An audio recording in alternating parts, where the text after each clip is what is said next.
Hello, আসসালামু আলাইকুম। Welcome to my new travel blog. আজকে আপনাদেরকে নিয়ে এসেছি শহীদ শেখ রাসেল শিশু পার্কে।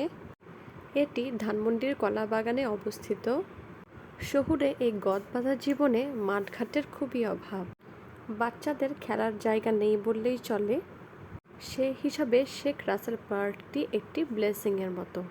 এখানে আপনার এন্ট্রি ফি দিয়ে ঢুকতে হবে মেবি 10 টাকা করে, যা কিনা সবার সাধ্যের মধ্যেই পড়ে। এতে করে সব স্তরের মানুষ এখানে প্রবেশ করতে পারবে। এখানে রয়েছে বাচ্চাদের নানা রকম খেলনা, যেমন এখানে দেখাচ্ছি ইলেকট্রিক ট্রেন, আরও রয়েছে দোলনা, স্লিপার, সুইং, জাম্পিং এরিয়া এবং আরও নানা রকম রাইডস।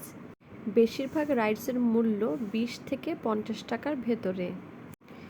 শিশু থেকে বৃদ্ধ সবাই খুব এখানে এনজয় করে। খোলা মাঠে খেলতে পারার মজাই অন্যরকম। এখানে আরও রয়েছে চটপটি, ফুচকা, আইসক্রিম এবং নানা রকম খাবারের দোকান। এই ইট পাথরের শহরে খোলা মাঠে সময় কাটানোর জন্য এটি একটি খুবই সুন্দর জায়গা। আমার আজকের ট্রাভেল ব্লগটি আপনাদের কেমন লাগলো জানাবেন। ভালো থাকবেন। আল্লাহ হাফেজ।